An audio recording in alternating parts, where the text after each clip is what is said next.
Hello, hello. Nice to meet you. Let's get into this. Love is love is love. Bonsoir, madame, and welcome. Your martini. Thank you. Jack? Is this seat taken, madame? Can't get over what a good day it is out here. It's gorgeous.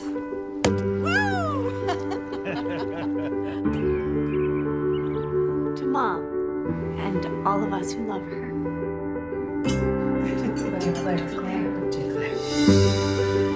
I want a girlfriend. Someone fun to play with. What's with that sheepish little grin? There's a man over there.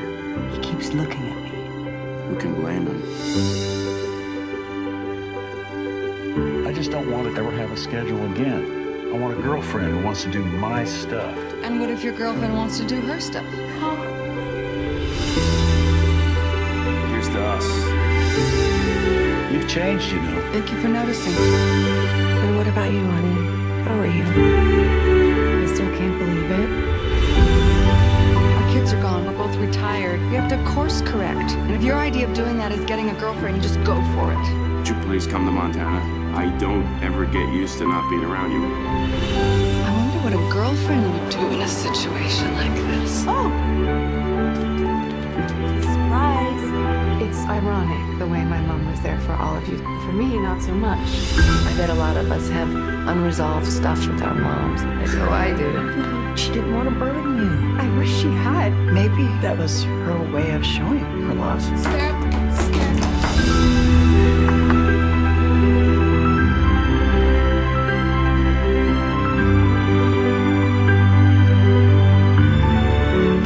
Some sailor you are. It's time for you to choose your life. I really enjoyed the movie. I found myself in each one of these segments, even doing long distance, growing old with somebody, and then being around sort of a wake, a shiva, and talking about sharing that love with friends. And after the movie, it really brought me back to a place where I was asking myself, when was the first time I told somebody I love them that wasn't my immediate family? So I was going to ask you, do y'all remember the first time you told somebody you love them and how that experience, you brought that into this movie? Who wants to start with that? Okay. Rosanna, you're on. Oh gosh. Well, I've told a lot of people I love them. so, and probably just grew up with a family where, a big family with lots of love around and lots of creativity. So there was, love was always the center focus, and so we try to stay in that world of telling people we love them, especially more than ever now. Right, I agree. I can't remember the first time I said I love you to someone, but it wasn't young and it wasn't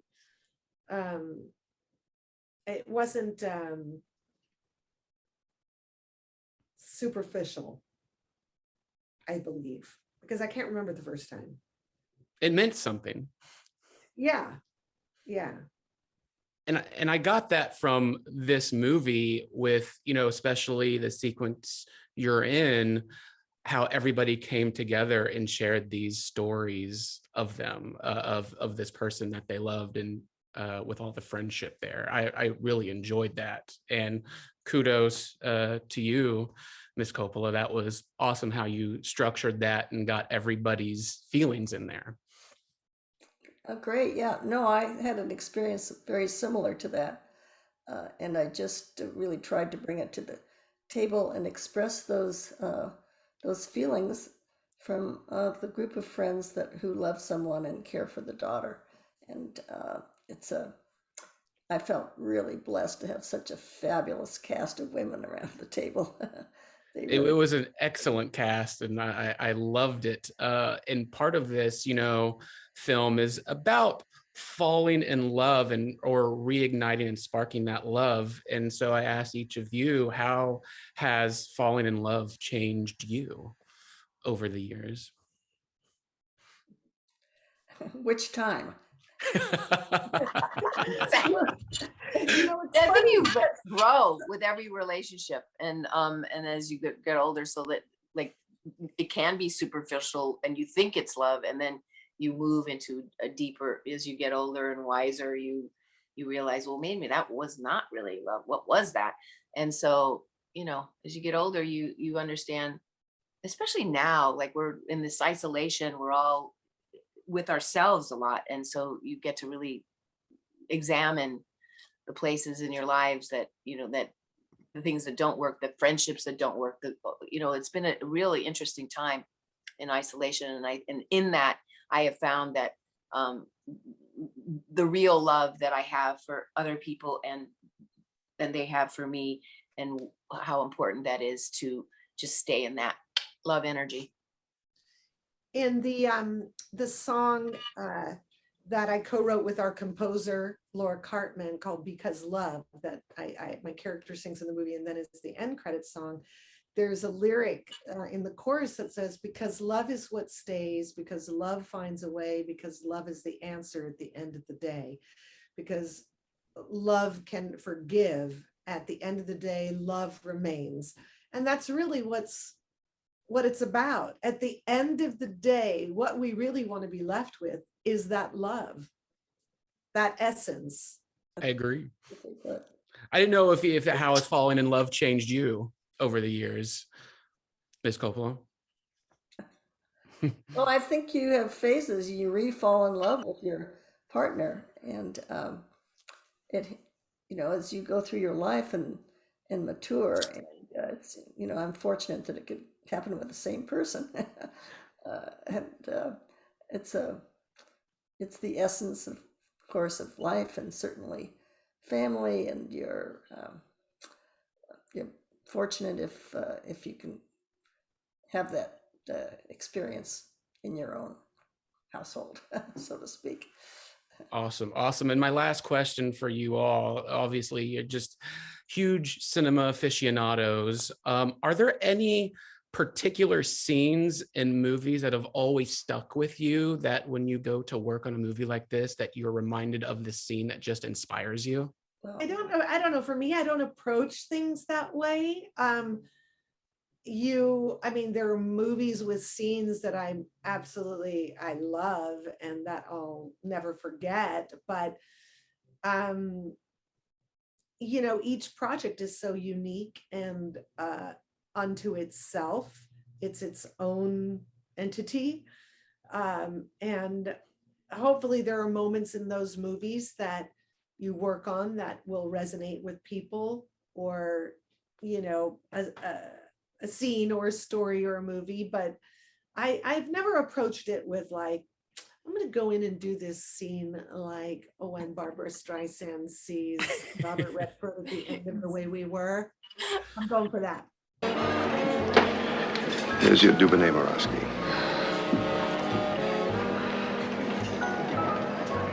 Oh, to be in uniform. Hubble Gardner. I've never done that. So that's one of your favorite scenes then. It is, but I don't try to replicate it in movies. Can you imagine? It's a comedy. But wait, I have a suggestion. I'm going to come out. I'm going to stand across the street. I'm going to see. You can't make it up. Directors would be like calling your agent, like there's something wrong with this lady.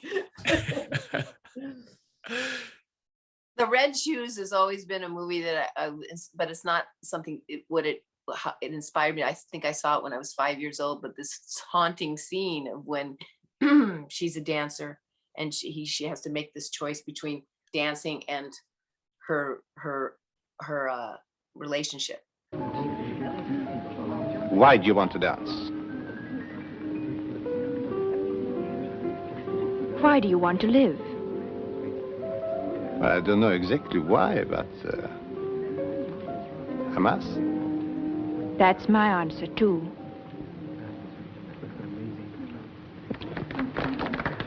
Come with me. Where to? We are going to have a little talk. But I don't think I want to talk to you. Don't you worry, I'll do the talking.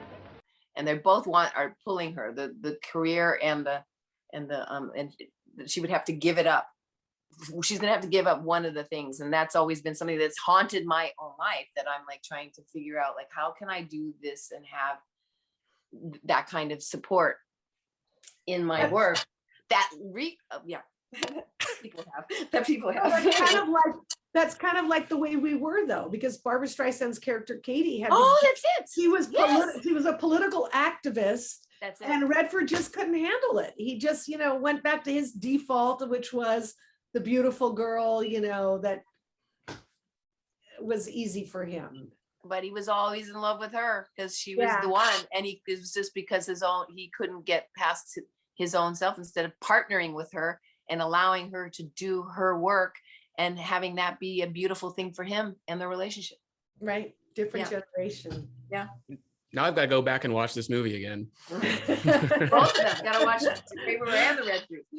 Right. Ms. Coppola, do you have one real quick? Well, I don't know, my mind sort of flashes on Man and a Woman. There was just that kind of tension between the two of them, and they're in the car, and